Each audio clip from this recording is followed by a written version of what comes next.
He'll hit back. That's exactly right. And for young Zab Judah, all these bouts are the bouts that make you a contender, that make you a champion. You need to face different styles. That's what he's doing here tonight. Judah with 7 career first-round knockouts. For the introduction, here's our ring announcer, Bill Carpenter. Ladies and gentlemen, Tony Cardinale Promotions and Main Events, in association with the King of Beers, Budweiser, present your main event of the evening, 10 rounds of boxing in the junior welterweight division. The judges for tonight's main event are Leo Gerstel, Robert McCoy, and Paul Driscoll. The third man in the ring for tonight's main event will be referee Dick Flaherty. Introducing the principals first, fighting out of the red corner, wearing the black trunks with gold trim. He weighed in for tonight's main event at 145 pounds. From New York City, New York, this fighter has compiled an impressive professional record of 15 victories against only 6 defeats, with 1 draw, 8 wins coming by way of knockout. Ladies and gentlemen, Atillia Villarreal.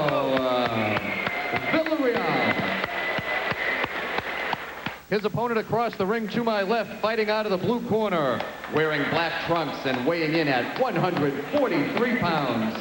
This fighter hails from Brooklyn, New York, and steps into the ring undefeated as a professional. 16 victories, no defeats, 11 big wins coming by way of knockout. He is the reigning USBA Junior Welterweight Champion, Zab Super Judah.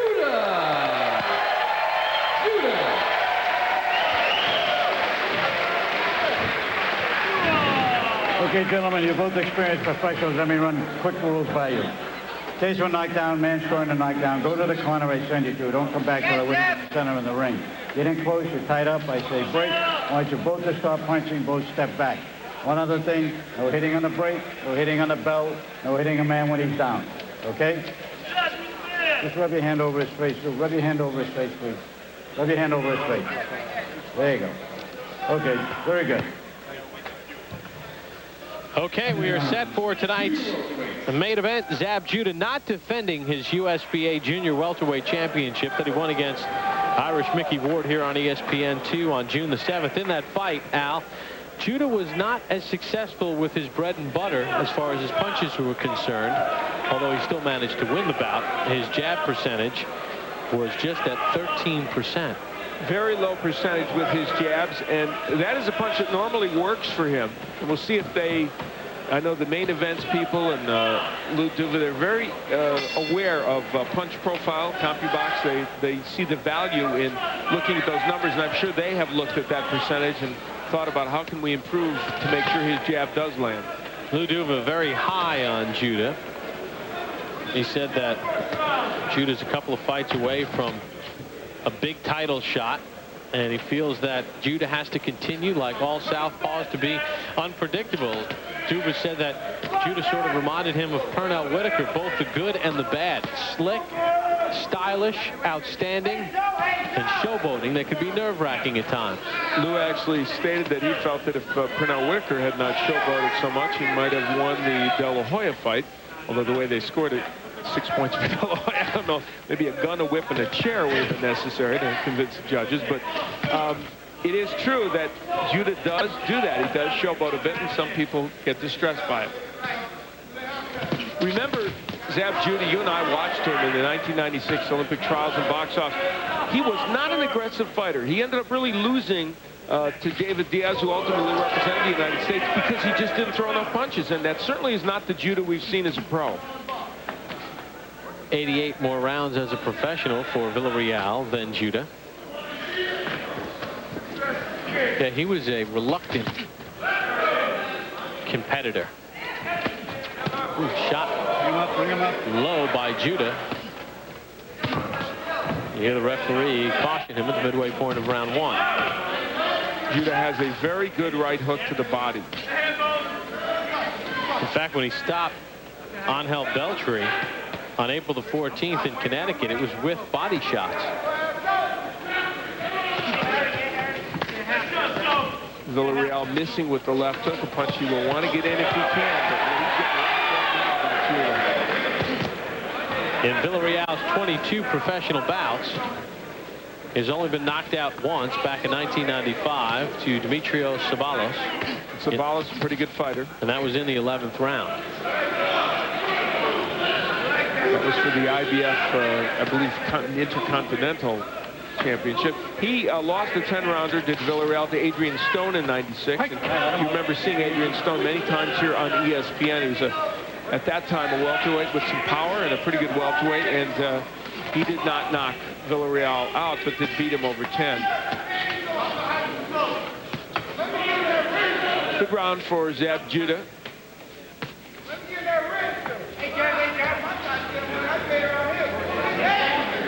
Just pawing with his jab now, and both men miss. Final seconds of round number 1 scheduled for 10. Zab Judh and Atillia Villarreal on the deuce.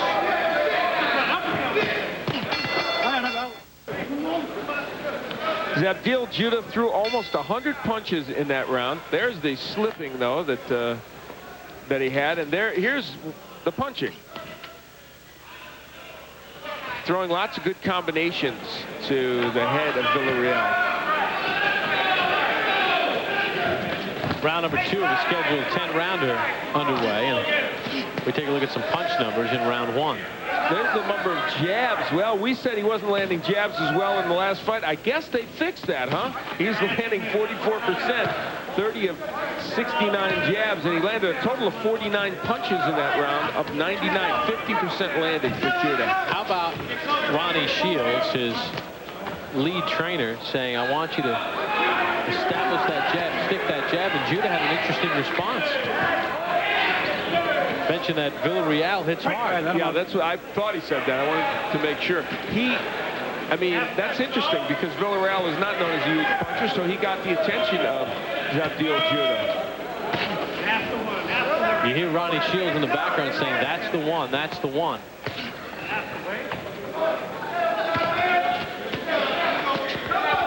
They see what you can do to Zabdil Judh. The one thing that you can see early that you can do with him, and Mickey Ward tried and got it done. You can land the left hook, but you got to throw it quick, and there you see he missed it, and you got to almost aim for his shoulder. Because Judh will keep that right hand low and keep it down there after he's thrown a body punch. And that was the punch that Ward hurt him with.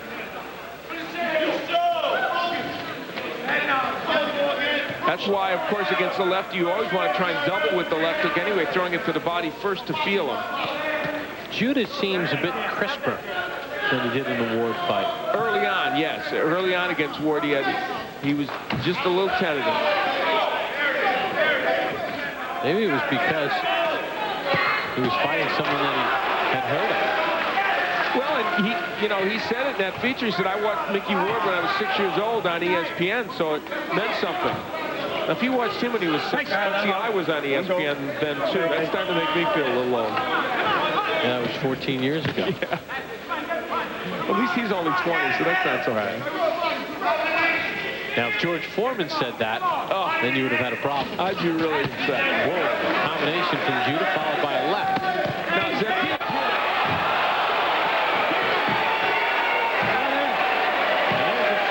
from Judh that is unnecessary. Wow, that's hand speed. Count at 9. Put him up. Put him up. Only 10 seconds to go in the round. And I thought I heard a bell, but I guess not.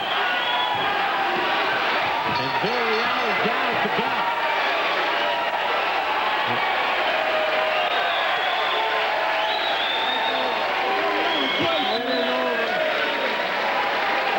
Well, he can be saved by the bell, by the referee's discretion in the state of Massachusetts, but the bell rang twice.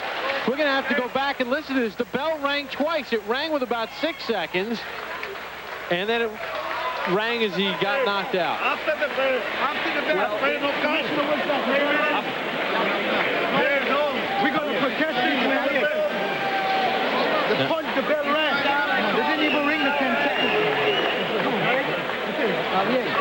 Now, this fight might not be over. Okay, dame un poquito del agua. Oh, man. Zab Judh is celebrated. No puede, puede is trying to get it explained. We haven't haven't seen a ruling yet. All right, we're going to listen back. We're going to take you back to the loud audio, the natural sound. Let's listen in. Down wins Villarreal. 25 seconds to go in round 2. Tremendous hand speed by Judah, and now we'll see him get up, and we'll wait. We'll count down to where we think we heard a bell. Yeah, right around 6 seconds left. You'll hear a bell. Let's listen. Put him up.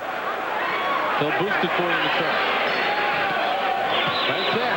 About 8 seconds. It sounded like a bell in the background. Now, the second knockdown out came before the bell. Yeah, I mean, in theory, he did get knocked down just before. So, and I don't know, I mean, it remains to be seen whether what we heard at 8 seconds was, in fact, the official bell. Let's see the replay. Either way, despite the earlier controversy, there is no way that Villarreal would have won this fight. There's no way I think he would have survived another round. So, but nevertheless, if there was a bell 8 seconds in, clearly there's some time problems tonight. Of course, we knew that already, didn't we? But all right, we're going to show you the last few seconds again, and we'll boost it as loud as we can in our audio. And let's listen in at around 7 seconds. 8, 9. Big gloves. Like me, all right? Put him up. Put him up. Yeah, right there. there was some bell. Yeah, we heard there was a bell sounded with 8 seconds left in the round. Now you hear another bell. That was after Villarreal was already down. All right, let's send it up to our ring announcer, Bill Carpenter. Ladies and gentlemen, the time of about 3 minutes of the second round. Referee Dick Flaherty stops the action. Your winner by technical knockout and still undefeated, Zab Super Judah. Zab Judah, a TKO at round number 3, his 12th. He's now 17-0, but more controversy. Al will talk with Zab and hopefully the referee after this timeout on the Deuce. Please join us on ESPN's Classic Sport. Thank you, Bob. I'm here with a happy group. His dad, Joel, and Ronnie Shields, Lou Duva, everybody is here, and they're thrilled with the performance of this young man. And I guess, Zab, you've got to be the happiest. That was really a great display of hand speed and power. Well, you know, first of all, I want to thank God for giving me the energy and the strength going there and, you know, go ahead and get this beautiful win.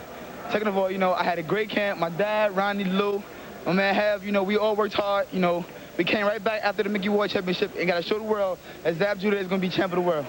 So we came right back, got right I'm back in the gym, we'll never win, you know? Let's take a look at how you ended the fight. I want to ask you some questions about your style. Here's the first knockdown that you got him with, and how did this come about? Good straight left hand. Ronnie was telling me in the corner, Ronnie said, look for the uppercut, you know, and the uppercut was right there, and the rest of the combination followed right behind. See the uppercut, the hook, and left hand back again. You know, I have a beautiful left hand, and you know, every time these guys feel it, they're gonna know that Zab Judah the best. Now let's take a look at the end of the fight, and here's where you got him. Tremendous combination here. Well, you know, I saw him leaning right there, so I figured I had him right here. So I just said, let me pick it up, put together the wonderful hand speed, you know, as my trainer, my dad and Ronnie said, and you know, we did it, and look at it, still undefeated. Great performance. Now, one thing in the Mickey Ward fight, you didn't land your jab at the rate you normally do. You came out in this fight and you landed it at over 50%. Did you guys work on that? Right. You know, we went back to the gym and watched the tape, and we saw that the jab was very dangerous, so we had to go ahead and pick it up. And that's what we did, you know. He's got a good jab. He's got to use just a little more, and he's got power behind the jab. That's the big thing. Let's take a look at the numbers. We're going to show you the total punches, so you can see you landed at 49% of your total punches, and you threw a lot, and of course the jab was there. Let me ask your dad. You got to be proud of this young man at age 20. He's showing a lot of poise, a lot of ability. Very proud. I'm very happy and very proud. He works hard. He trains hard. Ronnie, Lou, we get them together. We do what we got to do with him. But the kid works very hard. Well, there's no replacement for hard work, that's for sure. I got to ask you, and then I'm going to get to Lou. I got to say, though, sometimes the showboating can get you in trouble. It almost looked like you were starting to do it when he got knocked down the first time. I mean, well, is that just adrenaline? Is that just your excitement? It's just adrenaline, you know. I mean, It's just me. So you're not trying to show the guy up. It's just your excitement. It's been there for years. If you go back and look at my amateur tapes, you'll see I've been there. It's always been there, you know, and that's just my style. So, you know, I mean, however it comes out, it just comes out that way, you know? Right. That's it. Well, it's a youthful excitement. Real quickly, Lou, what are you guys looking for the future with him? Well, I'm looking for strictly top fights. He's a top caliber right now. I mean, he can fight the Ruelas, the Costazus, Vince Phillips. I mean, Vince Phillips keeps hollering that he can't get a fight. Nobody wants to fight him. Bring him on, baby. We're ready to fight him, and all we got to do is contact us. We're ready to sign a contract and fight for the title. We'll be seeing Vince here on ESPN, and you guys, you think how many fights quickly before he's ready? A couple fights, and we're ready. All right. Hey, congratulations. Good win. Zab Judah gets it done. We'll go back to Bob Papa. West Palm Beach. Yeah, your own comparison. You've seen Rockman already with his second-round knockout over Gehring Lane. And, of course, coming up, 150 of the world's greatest alternative sports athletes will compete in a variety of cutting-edge sports. June 20th through the 28th on ESPN and ESPN2, the 4th Summer X Games.